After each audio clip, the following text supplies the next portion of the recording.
IQ అంటేనే performance, కానీ ఈసారి ఐక్యూ నియర్ 10 లో పర్ఫార్మెన్స్ తో పాటు చాలా అన్ఎక్స్పెక్టెడ్ సర్ప్రైజెస్ అయితే ఉన్నాయి. ఇందులో మనకి Snapdragon 8s Gen 4 flagship chip అయితే యూజ్ చేశారు. కానీ ఇది ఎలా పర్ఫార్మ్ చేస్తుందో, హీటింగ్ ఇష్యూస్ ఏమైనా ఉన్నాయా, కెమెరా ప్రాక్టికల్ గా ఎలా ఉంది, ఈ వీడియోలో మీకు ఫుల్ క్లారిటీ అయితే ఇస్తాను రియల్ యూసేజ్ లో. సో వీడియో స్కిప్ చేయకుండా లాస్ట్ వరకు చూడండి. ఇందులో ఉన్న ప్రోస్ ఏంటి, కాన్స్ ఏంటి, 34K లో మనం ఇది బై చేయొచ్చా, వర్తియా అని చెప్పేసి మీకు ఎక్స్ప్లెయిన్ చేస్తాను. దీనికి సంబంధించి మీరు ఫుల్ స్పెక్స్ అనేవి స్క్రీన్ మీద చూసుకోవచ్చు. ఇది మనకి 6.7 inches AMOLED డిస్ప్లే తో వస్తుంది. 1.5K resolution, 144 Hz refresh rate అయితే ఇచ్చారు. బ్రైట్నెస్ విషయానికి వస్తే 3000 nits మనకు పీక్ బ్రైట్నెస్ అనేది ఇచ్చారు. సన్లైట్ లో మనకి 2000 nits అయితే ఉంటుంది. సో సన్లైట్ లో కూడా ఎలాంటి ప్రాబ్లం అయితే ఉండదు. సో సూపర్ విజిబుల్ అని చెప్పాలి. ఇంకా పర్ఫార్మెన్స్ విషయానికి వస్తే స్నాప్డ్రాగన్ 8s Gen 4 అయితే యూజ్ చేశారు. అండ్ ఇది మనకి LPDDR5X RAM తో వస్తుంది. UFS 4.0 తో వస్తుంది. ఆ తర్వాత బ్యాటరీ విషయానికి వస్తే ఇది మనకి 7000 mAh battery, 120 watt flash charging support అయితే ఉంది. 0 to 100% మీకు దగ్గర 30 to 40 minutes లో అయితే ఫుల్ అవుతుంది. కెమెరా విషయానికి వస్తే మనకి ఇక్కడ 50 MP మెయిన్ సెన్సార్ అయితే యూజ్ చేశారు. ఇందులో మనకి ఆప్టికల్ ఇమేజ్ స్టెబిలైజేషన్ సపోర్ట్ అయితే ఉంది. సోనీ సెన్సార్ అయితే యూజ్ చేశారు. Plus 8 MP ultra wide, 32 MP selfie camera అయితే యూజ్ చేశారు. ఇంకా సాఫ్ట్వేర్ విషయానికి వస్తే ఇది FunTouch OS 15 తో వస్తుంది, based on Android 15. So customization options అయితే ఎక్కువ ఉంటాయి, బట్ యాడ్స్ అనేవి మనకి వస్తూ ఉంటాయి. వాటిని అయితే మనం ఆఫ్ చేసి పెట్టుకోవాలి. అండ్ ఇది మనకి 3 years OS అప్డేట్స్, ఇంకా 4 years సెక్యూరిటీ ప్యాచెస్ అయితే ఉన్నాయి. ఇది మనకి వివో డైలర్ తో వస్తుంది. సో మనం కాల్ రికార్డ్ చేసినా కూడా అవతల వాళ్ళకి వినపడదు. ఇంకా ఇది డ్యూల్ అనౌన్సింగ్ తో వస్తుంది. ఇందులో మనకి 15 5G బ్యాండ్స్ అయితే ఉన్నాయి. అలానే ఇందులో మనకి Wi-Fi 7, Bluetooth 5.4, NFC సపోర్ట్ అయితే ఉంది. ఇంకా మన డ్యూరబిలిటీ విషయానికి వస్తే మనకి ఇందులో IP65 రేటింగ్ అయితే యూజ్ చేశారు. ఇందులో మనకి 7000 mm VC open cooling chamber అయితే ఇచ్చారు. చూసారు కదా, ఓవరాల్ స్పెక్స్ అయితే ఇలా ఉన్నాయి. ఓవరాల్ గా ఈ మొబైల్ తో నాకున్న ఎక్స్పీరియన్స్ ని మీతో అయితే షేర్ చేస్తాను. ఫస్ట్ మనం డిజైన్ అండ్ బిల్డ్ క్వాలిటీ గురించి మాట్లాడుకుంటే మాత్రం డిజైన్ పరంగా ఇది మీకే వదిలేస్తున్నాను. లుక్స్ పరంగా మీకు నచ్చిందా లేదా అని అది మీ ఒపీనియన్ అనమాట. సో నేను చెప్తే అది బాగోదు. డిజైన్ పరంగా ఒక్కొక్కరికి ఒక్కొక్కలాగా నచ్చుతూ ఉంటుంది. ఇది మనకు సింపుల్ డిజైన్ తో వస్తుంది. ఇది చూడడానికి ఒక గేమింగ్ మొబైల్ లాగే అనిపించదు. మీకు ఇన్ హ్యాండ్ ఫీల్ అయితే పట్టుకున్నప్పుడు మాత్రం చాలా మంచి క్రేజీ ఫీల్ అయితే ఉంటుంది. బట్ కొద్దిగా మీకు వెయిట్ అనేది ఉంటుంది అనమాట. 208 grams అయితే ఉంటుంది మీకు ఇంచుమించు వెయిట్ అనేది. మీకు స్క్రీన్ మీద చూసుకోవచ్చు. బట్ కొద్దిగా కేర్ఫుల్ గా అయితే ఉండాలి. మీకు బ్యాక్ సైడ్ కానీ ఫ్రంట్ సైడ్ కానీ గీతలు పడే అవకాశం ఉంటుంది. సో ఈజీగా స్క్రాచెస్ అనేవి పడిపోతున్నాయి. ఫ్రంట్ మనకి వీళ్ళు ప్రీ అప్లైడ్ స్క్రీన్ గార్డ్ అయితే ఇచ్చారు. బట్ దాని మీద గీతలు చూసుకోవచ్చు, చాలా వరకు అయితే ఎక్కువ పడ్డాయి. ఇంకా బ్యాక్ సైడ్ కెమెరా జస్ట్ ఈ విధంగా పడ్డది, ఈ విధంగా ఇట్లా పడ్డది. బట్ ఇక్కడ గీత పడిపోయింది. ఫ్రంట్ కూడా అంతే. ఇట్లా మీరు బోల పెట్టినప్పుడు మాత్రం, బోల పనుకోబెట్టినప్పుడు సో గీతలు పడిపోతున్నాయి. మీరు ఇట్లా లాగి తీసినప్పుడు మాత్రం. ఏ మొబైల్లో చూడలేదు మరి ఇంత వర్స్ట్ ప్రొటెక్షన్ అయితే ఉంది బ్యాక్ సైడ్ ఇంకా మనకి ఫ్రంట్ సైడ్. సైడ్స్ కానీ బ్యాక్ సైడ్ మీకు మొత్తం ప్లాస్టిక్ బాడీని అయితే యూజ్ చేస్తారు. బట్ సాలిడ్ గా ఉంటుంది మీకు. ఈ ప్రైస్ రేంజ్ లో మనకి IP68, 69 ఇట్లాంటి రేటింగ్స్ అయితే ఇస్తూ ఉంటారు. బట్ వీళ్ళు మనకి IP65 రేటింగ్ మాత్రమే ఇచ్చారు. సో కొద్దిగా కేర్ఫుల్ గా అయితే యూజ్ చేయాలి. మరి ఇది ఫుల్ వాటర్ ప్రూఫ్ మొబైల్ అయితే కాదు. సో ఈ ఐక్యూలో ఇది ఒక్కటే ప్రాబ్లం. బిల్డ్ క్వాలిటీ పరంగా కొద్దిగా ఇంప్రూవ్ చేస్తే మాత్రం చాలా బాగుంటుంది. బట్ ఇందులో యూజ్ చేసిన బ్యాటరీ వల్ల వీళ్ళు మెటల్ బిల్డ్ అయితే తీసుకురావట్లేదు అనుకుంటా. ఇంకా మనకి ఎక్కువ వెయిట్ అనేది ఇంక్రీజ్ అవుతుంది. నాకు డిజైన్ పరంగా మనకు బ్యాక్ సైడ్ ఉన్న కెమెరా బంప్ ఏదైతే ఉందో అది చాలా బాగా నచ్చింది. సో కొద్దిగా ప్రీమియంగా అనిపిస్తుంది. బట్ మరి ఓవర్ బంప్ ఇచ్చినట్టు అనిపించింది. మీరు కేస్ అయితే యూజ్ చేసుకోండి. మనకు అవుట్ ఆఫ్ ది బాక్స్ మనకి ట్రాన్స్పరెంట్ కేస్ అయితే వస్తుంది. సో దాన్ని యూజ్ చేసుకొని మీరు డైలీ యూజ్ చేయండి. లేకపోతే మాత్రం మీకు ఈజీగా స్క్రాచెస్ అనేవి పడిపోతాయి. డిజైన్ పరంగా మనకి సేమ్ ఐక్యూ నియర్ 10R ఎలా అయితే ఉంటుందో అలానే ఉంటుంది. మీకు డిజైన్ పరంగా ఎక్కడ చేంజ్ అయితే ఉండదు. సో ఆ తర్వాత మనం డిస్ప్లే గురించి మాట్లాడుకున్నట్లయితే నా ఎక్స్పీరియన్స్ అనేది, నా ఓవరాల్ ఎక్స్పీరియన్స్ లో ఇంత మంచి డిస్ప్లే నేను ఎక్కడ చూడలేదు. చాలా అంటే చాలా బాగుంది. ఎక్కువ వైబ్రెంట్ కలర్స్ కానీ ఆ యూజ్ చేసేటప్పుడు ఆ ఫీలింగ్ అనేది తెలుస్తుంది. ఇందులో ఉన్న కలర్స్ మాత్రం నాకు చాలా బాగా నచ్చాయి. మీరు ఏదైనా వీడియో ప్లే చేసేటప్పుడు కానీ, లేకపోతే వీడియో సాంగ్స్ చూస్తున్నప్పుడు కానీ, మూవీస్ చూస్తున్నప్పుడు కానీ, రీల్స్ చూస్తున్నప్పుడు కానీ, సో చూసేటప్పుడు మీకు వైబ్రెంట్ కలర్స్ అనేవి కనిపిస్తూ ఉంటాయి. ఇంకా పంచీర్ కలర్స్ అయితే ఉంటాయి. మరి ఓవర్ బూస్ట్ అవ్వడం కానీ, ఓవర్ వామ్ అవ్వడం కానీ, బ్లూయిష్ గా రావడం కానీ ఇట్లాంటి అయితే ఏముండవు.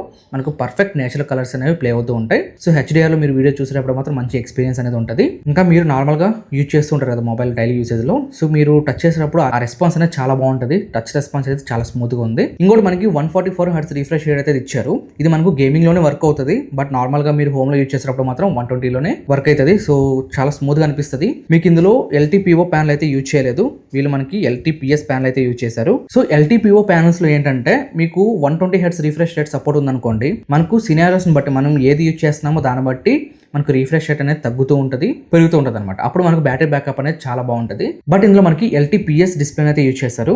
సో ఏంటంటే మీకు 120 లేదా 90, 60 ఇట్లా అయితే మీకు అడ్జస్ట్ అనేది అవుతూ ఉంటుంది. అప్పుడు ఏంటంటే ఎక్కువ యూసేజ్ లో మనం బ్యాటరీ బ్యాకప్ అనేది కోల్పోతాం. సో LTPS అనేది మిడ్ రేంజ్ మొబైల్స్ లో తీసుకొస్తుంటారు. LTPO అనేది మీకు ఫ్లాగ్షిప్ మొబైల్స్ లో తీసుకొస్తూ ఉంటారు. బట్ ఇది మనకు ఫ్లాగ్షిప్ మొబైలే కానీ LTPO డిస్ప్లే తీసుకొచ్చుంటే ఇంకొంచెం మంచిగా అనిపించేది. బట్ అదని పక్కన పెట్టేయండి.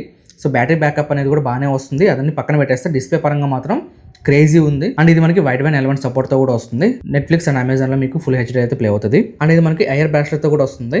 సో మీరు టీవీస్ కానీ ఏసీస్ కానీ ఈజీగా కంట్రోల్ చేసుకోవచ్చు దీన్ని యూజ్ చేసి. అండ్ ఆఫ్ కోర్స్ మీకు డిస్ప్లేలో ఏదైనా వీడియోస్ ప్లే అయ్యేటప్పుడే కాదు, గేమింగ్ ఎక్స్పీరియన్స్ కూడా చాలా బాగుంటుంది. ఫ్లాట్ డిస్ప్లే కాబట్టి మనకి గేమింగ్ లో సూపర్ ఎక్స్పీరియన్స్ అయితే ఉంటుంది. మీకు గేమ్స్ లో కూడా టచ్ రెస్పాన్స్ అనేది చాలా బాగుంటుంది. అలానే మనకి ఇందులో in display finger print support అయితే ఉంటుంది. సో ఇక్కడ చూడొచ్చు చాలా ఫాస్ట్ గానే ఉంది, ఎక్కడ నాకు ప్రాబ్లం అయితే లేదు. బట్ కొద్దిగా పైకి ఇచ్చి ఉండాల్సింది, మరి కిందకైతే ఇచ్చాడు. కొద్దిగా ఆపరేట్ చేయడం అనేది కష్టం అయితే అవుతూ ఉంటుంది. బట్ ఓవరాల్ గా ఫింగర్ ప్రింట్ లో నాకు ఎలాంటి ఇష్యూ అయితే లేదు. ఆ తర్వాత సౌండ్ గురించి మాట్లాడుకుంటే ఇది మనకి లౌడ్ స్పీకర్స్ అయితే ఉన్నాయి, స్టీరియో స్పీకర్స్ తో వస్తుంది. మీకు ఆడియోలో ఉన్న క్రిస్ప్నెస్ అనేది ఈజీగా అర్థమైపోతుంది. మీకు ఎలాంటి డాల్బీ అట్మాస్ అని చెప్పి ఎక్కడ మెన్షన్ చేయలేదు. బట్ ఇందులో మనకు హై రేస్ ఆడియో సపోర్ట్ అయితే ఉంది. మీరు ఏదైనా మూవీస్ చూసేటప్పుడు కానీ, వీడియో సాంగ్స్ చూసేటప్పుడు కానీ, సాంగ్స్ వినేటప్పుడు కానీ, రీల్స్ చూసేటప్పుడు కానీ మీకు మంచి ఎక్స్పీరియన్స్ అయితే ఉంటుంది. సో సౌండ్ క్వాలిటీ పరంగా మీకు చాలా బాగుంటుంది. మనకి నార్మల్ గా వాల్యూమ్ పెంచేటప్పుడు 100% ఉంటుంది, బట్ దీనికి 300% ఇచ్చారు. సో అదొక బూస్ట్ అని చెప్పాలి. ఇంకా డిస్ప్లే తర్వాత మనకు గుర్తొచ్చేది పర్ఫార్మెన్స్ అనేది ఖచ్చితంగా ఉండాలి ప్రతి ఒక్క మొబైల్లో. సో పర్ఫార్మెన్స్ గురించి మాట్లాడుకున్నట్లయితే మనకి ఇందులో స్నాప్డ్రాగన్ 8s Gen 4 తో వస్తుంది. 4nm architecture, LPDDR5X RAM use చేశారు. UFS 4.4 తో వస్తుంది. బేస్ వేరియంట్ అయితే మీకు UFS 3.1 తో వస్తుంది. యాంటిట్యూడ్ స్కోర్స్ అనేవి మీరు స్క్రీన్ మీద చెక్ చేసుకోవచ్చు. నేను దగ్గర 3 times చెక్ చేశాను, బట్ నాకు 19 lakhs అయితే రీచ్ అయింది. ఇంకా చాలా మందికి ఎక్కువ రీచ్ అయింది, బట్ నాకు 19 lakhs కన్నా ఇంక్రీజ్ అవ్వట్లేదు. ఇంకా ఆ తర్వాతకి Geekbench 6 కోర్స్ అయితే చూసుకోవచ్చు, బాగానే పర్ఫార్మ్ చేస్తుంది. ఇంకా నేను 2-3 times CPU థ్రాట్లింగ్ టెస్ట్ అయితే చేశాను, నాకు 69% అయితే రీచ్ అయింది. సో ఇవన్నీ పక్కన పెట్టేస్తే రియల్ టైమ్ ఎక్స్పీరియన్స్ ఎలా ఉంది, గేమింగ్ అప్పుడు ఎలా ఉంది, మల్టీ టాస్కింగ్ అప్పుడు ఎలా ఉందో తెలుసుకుందాం. ఇక్కడ నేను గేమింగ్ ఆడేటప్పుడు స్మూత్ ప్లస్ మనకి అల్ట్రా ఎక్స్ట్రీమ్ లో వర్క్ అవుతుంది. 120 FPS లో మనకి గేమ్ అనేది రన్ అవుతుంది. ఇందులో మనకి Q1 సూపర్ కంప్యూటింగ్ చిప్ అయితే యూజ్ చేశారు. ఇది మనకి ఎలా హెల్ప్ అవుతుంది అంటే, మీరు గేమ్ ఓపెన్ చేసినప్పుడు సైడ్ మీరు ఇలా డ్రాగ్ చేశారంటే కొన్ని ఆప్షన్స్ అనేవి వస్తాయి. ఇక్కడ ఏంటంటే కొన్ని ఫ్రేమ్స్ అనేవి మనకి ఎక్స్ట్రాగా యాడ్ చేస్తుంది. దీన్ని మనం ఎనేబుల్ చేసుకోవాలి. ఎనేబుల్ చేసుకుంటే ఎక్స్ట్రా ఫ్రేమ్స్ అనేవి మీకు యాడ్ చేస్తుంది. సో 144-145 హెడ్స్ కి అయితే ఇది మనకు రిఫ్రెష్ రేట్ అనేది ఉంటది అనమాట. సో ఇది మనకు గేమింగ్ లో చాలా అంటే చాలా హెల్ప్ అవుతుంది. దీనివల్ల మీరు గేమ్ ఆడేటప్పుడు చాలా స్మూత్నెస్ అనేది ఖచ్చితంగా ఎక్స్పీరియన్స్ చేస్తారు. బట్ ఒకటి గుర్తుపెట్టుకోండి, ఇది మనకు నార్మల్ గా ఫోన్ యూజ్ చేసేటప్పుడు వర్క్ అవుతుంది. 144 హెడ్స్ అనేది ఓన్లీ గేమ్స్ ఆడేటప్పుడు మాత్రం మీకు ఇంక్రీజ్ అనేది అవుతుంది. ఇక్కడ చెక్ చేసుకోవచ్చు, మనకి ఇక్కడ 4D గేమ్ వైబ్రేషన్ ఉంది, వాయిస్ చేంజర్ ఉంది, ఇంకా మోషన్ కంట్రోల్ ఉంది, అలానే గేమ్ సూపర్ రెజల్యూషన్ ఉంది. ఇది మనకు హై క్వాలిటీలో కూడా పెట్టుకోవచ్చు. ఆ తర్వాతకి ఇక్కడ గేమ్ సౌండ్ ఎఫెక్ట్స్ ఉంటాయి. గేమ్ ఫ్రేమ్ ఇంటర్పోలేషన్ అని చెప్పి ఉంది. దీన్ని మీరు ఎనేబుల్ చేసుకున్నారనుకోండి, ఎక్స్ట్రాగా మీకు ఫ్రేమ్స్ అనేవి యాడ్ చేస్తుంది. దగ్గర మీకు 144 హెడ్స్ లో గేమ్ అనేది స్మూత్ గా రన్ చేస్తుంది. ఇలాగా మనకి కొన్ని ఆప్షన్స్ అయితే ఇచ్చాడు. గేమింగ్ పరంగా మాత్రం మీరు ఖచ్చితంగా సాటిస్ఫై అవుతారు. 100% కాదు, 200% మీరు సాటిస్ఫై అవుతారు. ఇంకా తర్వాత మనం బ్యాటరీ విషయానికి వస్తే ఇది మనకి 7000 mAh బ్యాటరీతో వస్తుంది. With 120 watt fast charging support అయితే ఉంటుంది. సో ఇక్కడ మనం చూసుకోవచ్చు, అడాప్టర్ అనేది చాలా బిగ్ అయితే అనిపిస్తూ ఉంటుంది. అవుట్ ఆఫ్ ది బాక్స్ మనకు చార్జర్ అండ్ కేబుల్ కూడా ప్రొవైడ్ చేస్తున్నారు. నేను ఛార్జింగ్ పెట్టినప్పుడు 2% నుంచి 100% ఎక్కడానికి దగ్గర 30 to 40 minutes అయితే టైం తీసుకుంది. సో నేను 1-2 times అయితే ఛార్జింగ్ పెట్టినప్పుడు ఏంటంటే ఇక్కడ కెమెరా కింద మనకు కొద్దిగా హీట్ అనేది మీరు అబ్జర్వ్ చేస్తారు, టెంపరేచర్ అనేది ఇంక్రీజ్ అవుతుంది. బట్ మరి అంత కాదులేండి, కానీ కొన్ని సమయంలో నార్మల్ గానే పర్ఫామ్ చేస్తూ ఉంటుంది. సో బ్యాటరీ పరంగా మీకు ఫాస్ట్ గా ఛార్జింగ్ ఇస్తుంది. బ్యాటరీ బ్యాకప్ విషయానికి వస్తే మాత్రం మన దగ్గర మీరు 1.5 day అయితే ఈజీగా యూజ్ చేయొచ్చు. నేను ఇది 100% ఛార్జింగ్ పెట్టాక తీసి యూజ్ చేస్తున్నాను. దగ్గర 1 day అవుతుంది. 1 day తర్వాత నాకు మిగిలిన ఛార్జింగ్ వచ్చేసరికి 39% అనమాట. నార్మల్ యూసేజ్ అయితే చేస్తున్నాను. వాట్సాప్ యూజ్ చేయడం కానీ, ఇన్స్టాగ్రామ్ యూజ్ చేయడం కానీ, యూట్యూబ్ లో వీడియోస్ చూడడం కానీ ఇట్లాంటి అయితే చేస్తూ ఉన్నాను. గేమ్ అనేది చిన్న గేమ్స్ మా వైఫ్ అయితే ఆడుతూ ఉంటుంది. బట్ ఇంకా నాకు 39% అనేది మిగిలే ఉంది. మీరు హెవీ గేమరు, ఎక్కువ గేమ్స్ ఆడతారు, కెమెరా పర్ఫార్మెన్స్ అంటే ఎక్కువ కెమెరా యూజ్ చేస్తారు, రెస్ట్ లేకుండా ఫోన్ పట్టుకొని తిరుగుతూనే ఉంటారు అనుకుంటే మీరు మార్నింగ్ టు ఈవినింగ్ వరకు ఈజీగా మనకి బ్యాటరీ బ్యాకప్ అనేది వస్తుంది. దగ్గర 8 to 9 hours లోపల మీకు బ్యాటరీ బ్యాకప్ అనేది వస్తుంది. బట్ 7000 mAh అంటే కొద్దిగా నమ్మలేని విషయం లాగా అనిపిస్తూ ఉంటుంది. బట్ ఓవరాల్ గా బ్యాటరీ బ్యాకప్ అయితే చాలా బాగుంది. ఇక నెక్స్ట్ మనం కెమెరా సెగ్మెంట్ గురించి మాట్లాడుకుంటే, ఇక్కడ కెమెరా పరంగా మనకు బ్యాక్ సైడ్ చూసినట్లయితే 50 MP మెయిన్ సెన్సార్ యూజ్ చేశారు. ఆప్టికల్ ఇమేజ్ స్టెబిలైజేషన్ సపోర్ట్ అయితే ఉంది. ఇక్కడ మీరు ఫోటోస్ అనేవి చూడొచ్చు, నార్మల్ ఫోటోస్ అనేవి. నేను ఇక్కడ వైడ్లో తీసాను, అల్ట్రా వైడ్లో తీసాను 8 MP యూజ్ చేసి. ఆ తర్వాతకి నార్మల్ 1x పెట్టి ఫోటో తీసాను, ఇంకా 2x పెట్టి ఫోటో తీసాను. క్వాలిటీ అనేది చెక్ చేసుకోవచ్చు. చాలా నేచురల్ కలర్స్ అనేవి మీకు ఇక్కడ ప్రొవైడ్ చేస్తుంది. సో ప్రాసెసింగ్ అనేది కూడా చాలా స్పీడ్ ఉంది, మంచిగా ప్రాసెసింగ్ చేస్తుంది. నేచురల్ టోన్ తో వస్తుంది. స్కిన్ టోన్స్ మీరు జూమ్ చేసి చూసినా కూడా చాలా క్వాలిటీ అయితే అనిపిస్తూ ఉంటుంది. సో కెమెరా పరంగా కూడా నాకు ఎలాంటి ఇష్యూ లేదు. సో జూమ్ చేసినా కూడా క్వాలిటీ ఎక్కడ మిస్ అవ్వలేదు, పర్ఫెక్ట్ గా క్యాప్చర్ చేస్తుంది. మీకు డైనమిక్ రేంజ్ కూడా ఇక్కడ చూసుకోవచ్చు. మరి ఎక్కువ ఎక్స్పోజర్ అవడం కానీ ఇలాంటిది జరగట్లేదు. మీరు డైరెక్ట్ గా స్కైకి పెట్టి ఫోటోలు తీసినా కూడా కరెక్ట్ గా ప్రాసెసింగ్ అనేది చేస్తుంది. డైనమిక్ రేంజ్ మాత్రం చాలా బాగుంది. HDR పర్ఫార్మెన్స్ కూడా చాలా బాగుంది. నాకు నార్మల్ ఫోటోస్ పరంగా ఎలాంటి ఇష్యూ అయితే లేదు. ఇంకా పోర్ట్రేట్ విషయానికి వస్తే మాత్రం పోర్ట్రేట్ విషయంలో కొన్ని చోట్ల మీకు ఈ విధంగా మీకు సరిగ్గా బ్లర్ అవ్వకపోవడం కానీ ఇక్కడ మీరు చెక్ చేసుకోవచ్చు. సరిగ్గా ప్రాసెసింగ్ చేయలేకపోతుంది, కట్ చేయలేకపోతుంది. కానీ కొన్ని చోట్ల మాత్రం మీకు పర్ఫెక్ట్ గా పోర్ట్రేట్ షాట్స్ అనేవి వస్తున్నాయి. కొన్ని చోట్ల మాత్రం ఫేస్ తో పాటు బ్యాక్గ్రౌండ్ ఉన్న చెట్లు కానీ వాటిని తీసేసుకుంటుంది ఫోకస్ లోకి. అదొక్కటి మైనస్ పాయింట్ అనిపించింది. బట్ కొన్ని చోట్ల మాత్రం కరెక్ట్ గా భలే పర్ఫామ్ చేసింది. ఇంకా ఫ్రంట్ మనకి 32 మెగాపిక్సెల్ తో వస్తుంది. సో ఇక్కడ మీరు నార్మల్ ఫోటోస్ చూడొచ్చు, ఇంకా పోర్ట్రేట్ ఇమేజెస్ చూడొచ్చు. సో పోర్ట్రేట్ లో కూడా కరెక్ట్ గానే పర్ఫామ్ చేస్తుంది. సో పోర్ట్రేట్ షాట్స్ ఇంకా నార్మల్ ఫోటోస్ కూడా బాగానే వస్తున్నాయి. ఫ్రంట్ కెమెరాలో మనకి చాలా షార్ప్ గా వస్తున్నాయి. సో డే లైట్ లో బాగానే ఉంది. బట్ ఎప్పుడైతే మీరు లో లైట్ లోకి వచ్చేస్తారో ఇండోర్ లో ఎక్కడైనా ఫోటో దిగేటప్పుడు మీకు లో లైట్ పర్ఫార్మెన్స్ అయితే అంత బాగాలేదు. మీరు లైటింగ్ కండిషన్ లో తీసుకుంటే ఓకే గుడ్ అని చెప్పొచ్చు. మీకు జూమ్ చేసినా కూడా ఆ డీటెయిల్స్ అనేవి అలానే ఉంటాయి, ఎక్కడ మనకు ప్రాబ్లం అయితే ఉండదు. ఎప్పుడైతే మీరు నార్మల్ కండిషన్ లో తీసుకుంటారు, వితౌట్ లైటింగ్ కండిషన్ లో, అంటే నార్మల్ వెళ్తూ ఉంటుంది కదా, ఆ కండిషన్ లో ఫోటోలు తీసుకున్నప్పుడు జూమ్ చేస్తే ఏంటంటే మీకు కొద్దిగా బ్లర్ అనేది మీరు చూస్తారు. సో కొద్దిగా నాయిస్గా వస్తూ ఉంటాయి ఫోటోస్. ఇంకా బ్యాక్ కెమెరా గురించి మాట్లాడుకుంటే లోడెడ్ పర్ఫార్మెన్స్ కూడా చాలా బాగుంటుంది. మీకు ఎక్కడైతే ఇబ్బంది ఉండదు. లైటింగ్ కండిషన్స్ లో బాగానే ఉంది. వితౌట్ లైటింగ్ కండిషన్స్ లో మీకు కొద్దిగా నాయిస్ అనేది అబ్జర్వ్ చేస్తారు. బట్ మీకు అంత అనిపించదు. జూమ్ చేసి మీరు అదే పనిగా చూస్తే మాత్రమే మీకు అక్కడ నాయిస్ అనేది కనిపిస్తూ ఉంటుంది. ఇంకా వీడియో గురించి మాట్లాడుకున్నట్లయితే మనకి ఇందులో 4K 60 FPS వరకు షూట్ చేసుకోవచ్చు. ఇంకా 30లో కూడా తీసుకోవచ్చు. ఫ్రంట్ కూడా సేమ్ ఇచ్చాడు, 4K 60 30లో అయితే తీసుకోవచ్చు.